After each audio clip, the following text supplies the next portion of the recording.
Allah yang memudahkan pernikahan itu terjadi. Hendaklah kita bersyukur memuji Allah Jalla Jalaluhu atas nikmat-nikmat yang diberikan. Sebagian kita seperti Qarun, dia merasa semua terjadi karena usahanya, karena kecerdasannya, karena perjuangannya. Tidak. Ketika Qarun mengatakan innama utituhu ala ilmin indi, aku bisa sukses seperti ini dikarenakan ilmu yang diberikan kepada aku, Allah benamkan dia bersama rumahnya di dalam tanah. Maka semoga Allah membantu kita untuk mensyukuri nikmat yang Allah curahkan kepada kita. Allahumma salli wa sallim wa zid wa barik wa an'im ala abdika wa rasulika sayyidina wa maulana Muhammad wa ala alihi wa ashabihi ajma'in. Ya Allah, semoga salawat dan salam, berkah dan nikmat senantiasa Engkau curahkan untuk hamba kekasih-Mu, untuk baginda Nabi kita Muhammad alaihi salatu wassalam, untuk keluarga beliau, untuk istri-istri beliau, untuk putra-putri beliau, dan untuk seluruh sahabat Nabi. Semoga Allah meridai kita bersama mereka. Amma ba'd. Jamaah rahimakumullah, khususnya saudaraku tadi perkasa bersama Gusti Yulisina Wardani, ana ucapkan barakallahu lakuma wa baraka alaikuma wa jama'a bainakuma fi khair. Pernikahan itu sangat sederhana sekali. Nggak butuh lampu-lampu yang kita lihat saat ini. Tidak butuh bunga-bunga yang menghiasi. Tapi pernikahan itu terjadi dengan adanya seorang wali yang menyampaikan, dan seorang calon suami yang menerima. Dua saksi selesai. Tadi kita mendengar bagaimana qari kita membacakan firman Allah yang sering kita dengarkan sebenarnya. Wa min ayatihi an khalaqakum min turab. Ingat, di antara tanda-tanda kebesaran Allah, Allah menciptakan kalian dari tanah. Kita sekarang dengan pakaian yang bermacam-macam, dengan bentuk dan rupa yang beragam. Ingat, semuanya tercipta dari tanah. Yang tatkala musim hujan, kadangkala tanah itu menempel di sandal kita, di sepatu kita. Hendaklah kita sadar itu asal mula kita. Tiba-tiba kita menjadi banyak, ini adalah tanda-tanda kebesaran Allah Azza wa Jalla. Dan di antara tanda-tanda kebesaran Allah, an khalaqa lakum min anfusikum azwajan litaskunu ilaiha.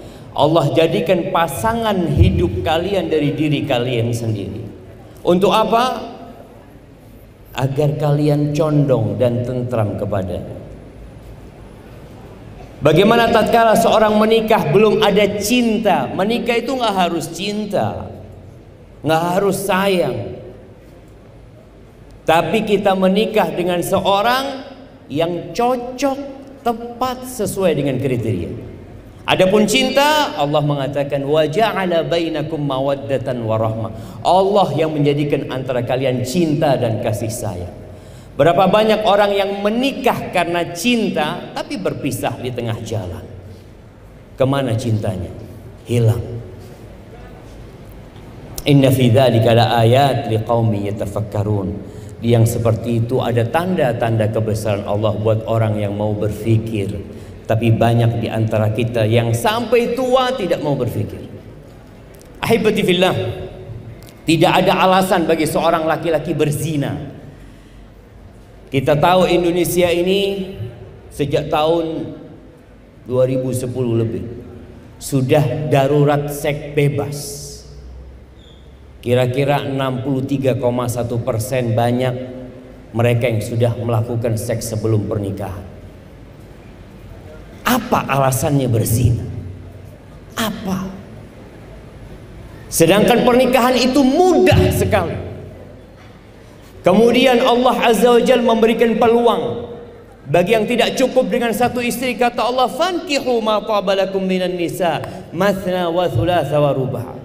Nikahin dari yang baik-baik itu 2, 3 dan 4. Terus masih berzina. Na'udzubillahi min dzalik. Kemudian nasihat ana buat saudaraku Teddy Perkasa dan buat yang hadir di sini. Ingat, kewajiban seorang suami itu bukan hanya memberikan sandang, pangan, papan kepada istri dan anak-anaknya, bukan. Dan insya Allah Bang Teddy sendiri tahu bahwa istrinya sudah bisa hidup tanpa adanya suami. Dia bisa punya sandang, pangan, papan. Tapi karena memang disyariatkan menikah, tadi kita mendengar di khutbah nikah sabda Nabi SAW, faman raghiba an sunnati falaysa minni. Yang tidak suka dengan sunnahku bukan dari golonganku. Pernikahan ini sunnahnya Nabi SAW. Tapi ada kewajiban terbesar seorang laki-laki. Apa? Menyelamatkan istri dan anak-anaknya dari api neraka. Ingat, kita semua tidak akan pernah masuk surga. Nggak ada. Kecuali kita melewati neraka dahulu. Ada jembatan yang membentang di atas neraka jahanam yang bernama Sirat, yang Allah Azza wa Jalla mengatakan kepada orang-orang yang beriman, ya ayyuhalladzina amanu, wahai orang-orang yang beriman. Bayangin, yang dipanggil yang beriman. Yang nggak beriman tutup kupingnya, nggak apa-apa.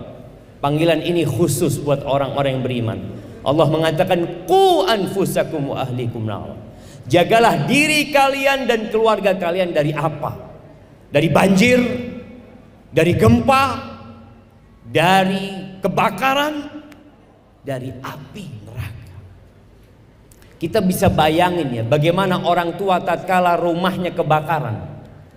Dia akan selamatkan istrinya, dia akan selamatkan anak-anaknya, dia tinggalkan semua harta yang dia miliki demi menyelamatkan istri dan anak-anak. Tapi sekarang kebalikannya. Banyak orang tua, banyak suami sibuk mencari harta, menumpuk harta yang tidak bakal dibawa mati. Sedangkan kewajiban dia menyelamatkan istri dan anak-anaknya dari api neraka tidak pernah dia lakukan. Qais bin Amr al-Mullai pernah mengatakan, innal mar'ata la tukhasimu zawjaha yaumal qiyamah. Nih bapak-bapak, jangan sampai hari kiamat yang menjadi penggugat itu istrinya sendiri. Kalau ada perempuan yang menggugat suaminya di hadapan Allah Azza wa Jalla, apa kata perempuan ini? Mengatakan kepada Tuhannya, ya Rabbi hadza zauji, wahai Rabbku, ini suamiku, makana yu'addibuni wala yu'allimuni. Dia nggak pernah ngajarin aku, nggak pernah mendidik aku, nggak pernah mengenalkan aku kepadamu. Terus kerjaannya apa suamimu ini? Innama ya'tini bi khubzis suq. Dia cuma jadi mesin pencari uang. Yang ada dalam benaknya uang dan uang dan uang. Dia pergi ke pasar, bawa roti, kasih buat anak istrinya, dan dia merasa sudah selesai tugasku sebagai suami. Belum. Allah perintahkan, qu anfusakum wa ahlikum nara. Dan jangan harap seorang suami masuk surga kecuali selesai pertanggungjawaban dia terhadap istri dan anak-anak. Gimana suami akan ngasih tahu istri dan anaknya kalau dia tidak pernah kenal sama Tuhannya, nggak pernah kenal sama agamanya? Yang dia kenal uang. Dan semoga saudaraku Teddy bisa melaksanakan amanah ini. Kemudian ketahuilah bahwa yang dinikahin sama saudara Teddy ini adalah wanita yang penuh dengan kekurangan. Yang engkau nikahin bukan bidadari. Engkau menikahin seorang wanita yang tercipta dari tulang rusuk yang bengkok, yang hari-hari akan engkau lewati, akan engkau jalani, dan engkau akan melihat kekurangan-kekurangan Gusti Yulistina. Sebagaimana engkau juga bukan malaikat. Terus bagaimana menyikapi pasangan hidup kita yang tidak sempurna? Kata Rasul sallallahu alaihi wasallam, la yafraq mu'minun mu'mina. Nggak boleh seorang laki-laki yang beriman membenci istrinya yang beriman. Nggak boleh. Terus gimana kalau ada perilaku istrinya yang tidak disukai? In kariha minha khuluqan radiya minha akhar. Kalau ada perilaku istrinya yang tidak disukai, lihat kepada kelebihannya. Kita semua bisa berkumpul di tempat ini, kita bisa bekerja di sebuah tempat bersama karena kita tidak melihat kepada kekurangan. Kalau melihat kepada kekurangan, bubar pernikahan itu, jemaah. Dan Allah berpesan, wa ashiruhunna bil ma'ruf. Pergaulilah istri-istri kalian dengan cara yang patut, dengan yang ma'ruf. Fa in karihtumuhunna, kalau kalian benci sama istri kalian, ceraikan istri kalian, ganti istri yang baru. Lah, suruh sabar sama Allah. Fa in karihtumuhunna fa asa an takrahu syai'an wa yaj'al Allah fihi khairan katsira. Bisa jadi yang kalian benci, ternyata di situ ada kelebihan dan kebaikan yang Allah ciptakan di sana. Maka hendaklah senantiasa melihat kepada kelebihan. Kemudian yang terakhir, siapa sih orang yang terbaik? Laki-laki yang terbaik. Sebagian kita di pandangan sohib-sohibnya itu baik, di kantornya baik, di perusahaannya baik. Ternyata standar orang baik itu adalah istri. Kata Nabi SAW, khairukum li ahli. Orang yang terbaik di antara kalian adalah yang paling baik sama keluarganya, yang paling baik sama istrinya. Makanya anak dulu sering menyampaikan, dulu di kepolisian itu ada SKKB, surat keterangan kelakuan baik. Siapa yang mengeluarkan? Kepolisian. Tahu apa polisi dengan perilaku orang ini? Nggak tahu apa-apa. Cuma mungkin tidak ada catatan pidana atau apa, kriminal, dia nggak baik. Seharusnya surat itu ada tanda tangan istri. Karena yang tahu sama suami ini siapa? Istri. Kalau istri mengatakan suaminya baik, selesai sudah. Karena dia 24 jam bersama suaminya. Maka jadilah orang yang terbaik buat istrimu. Belajarlah bagaimana Rasulullah SAW ketika beliau menikah dengan seorang janda yang punya anak. Beliau menikah dengan Ummu Salamah, anaknya 3. Semua istri Nabi janda kecuali 1 yang gadis. Menikah dengan Khadijah yang sudah tua umurnya dan anaknya juga banyak, Khadijah radhiyallahu taala anha. Dengan melihat bagaimana Nabi SAW menjadi seorang suami, semoga rumah tangga menjadi lebih berkah. Barakallahu lak wa barak alaik wa jama'a bainakum fi khair. Adapun buat saudariku Yulistina, Agusti Yulistina, selesai masa jandamu, engkau kembali menjalani hidup bersama suami yang baru. Maka nasihat ana seperti yang Nabi sampaikan kepada seorang wanita dari kalangan Ansar, ya. Beliau mengatakan, unduri aina anti lahu atau minhu. Lihat bagaimana sikapmu sama suamimu, engkau perhatikan. Kenapa? Fa innama huwa jannatuki aw naruki. Suamimu itu surgamu atau nerakamu. Ketika seorang anak belum menikah, anak perempuan belum menikah, surga dan nerakanya orang tuanya. Tatkala dia menikah, tadi ada peralihan yang kita saksikan. Surga dan neraka seorang perempuan yang sudah menikah adalah suami. Kalau suami memerintahkan A, orang tua memerintahkan B, mana yang ditaati? Perintah suami. Kadang-kala ada orang tua yang marah sama putrinya, merasa putrinya sekarang durhaka. Engkau sebelum menikah nurut sama ayah, nurut sama ibu. Setelah menikah kenapa engkau jadi seperti ini? Sampaikan maafmu, ayah yang menyerahkan aku kepada laki-laki itu. Dan Allah mengangkat laki-laki itu sebagai qawwamuna 'alan nisa. Dia pemimpin-pemimpin yang harus ditaati dan dipatuhi.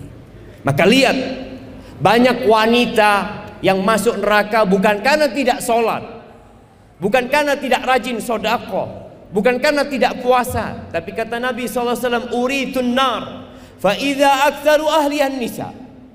ditampakkan kepada api neraka, ternyata kebanyakan penghuni neraka wanita. Heran, wanita ini masuk surga mudah, tapi kenapa banyak di neraka? Kata Nabi SAW, idza sallatil mar'atu khamsaha, kalau perempuan sholat yang 5 waktu, wasamat syahraha, dia puasa di bulan Ramadan, wa ata'at zawjaha, taat patuh sama suaminya, wa hafizat farjaha, dia menjaga kehormatan dirinya, qila laha udkhulil jannah, dikatakan kepada perempuan ini, silahkan masuk surga dari pintu mana saja yang dia inginkan. Ada pintu khusus buat orang-orang rajin puasa, nih perempuan boleh masuk lewat sana. Ada pintu jihad, boleh dia masuk sana, pintu manapun yang dia inginkan, asalkan dia sholat 5 waktu, puasa Ramadan, taat sama suami, menjaga kehormatan dirinya. Tapi kenapa kebanyakan penghuni neraka itu perempuan? Ternyata bukan karena tidak sholat. Kata Nabi SAW, yakfurna, perempuan-perempuan itu kafir. Gimana kafir? Ayakfurna billah, mereka kufur sama Allah? Bukan.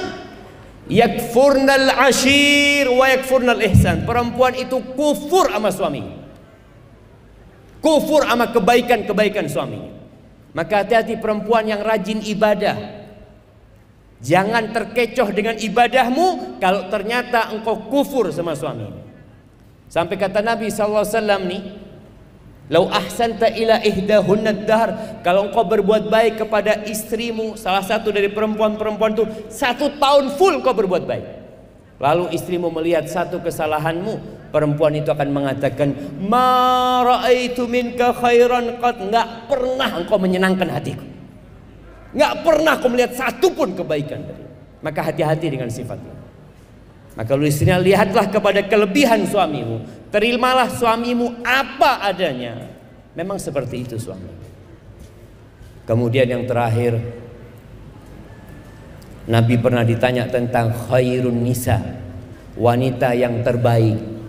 Di dunia ini ada Miss Universe, di Indonesia ada Putri Indonesia, ada macam-macam manusia membuat standar wanita terbaik. Dengarkan standar yang berdasarkan wahyu ilahi, standar dari Nabi Muhammad SAW.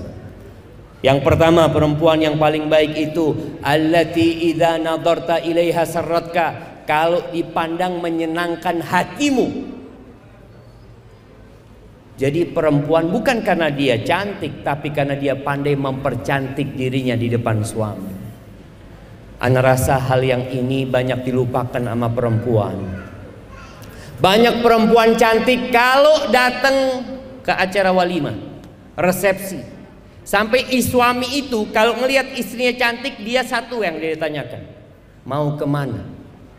Karena dia tahu istrinya cantik bukan buat dirinya, istrinya cantik buat orang lain. Dia ke salon bukan buat suaminya, dia berias bukan buat suami, tapi buat orang lain. Maka mulai saat ini cantiklah buat suamimu. Yang kedua, kalau disuruh nurut, kalau disuruh taat, wa idza amartaha ata'atka, kalau dipanggil sama suami tolong nih.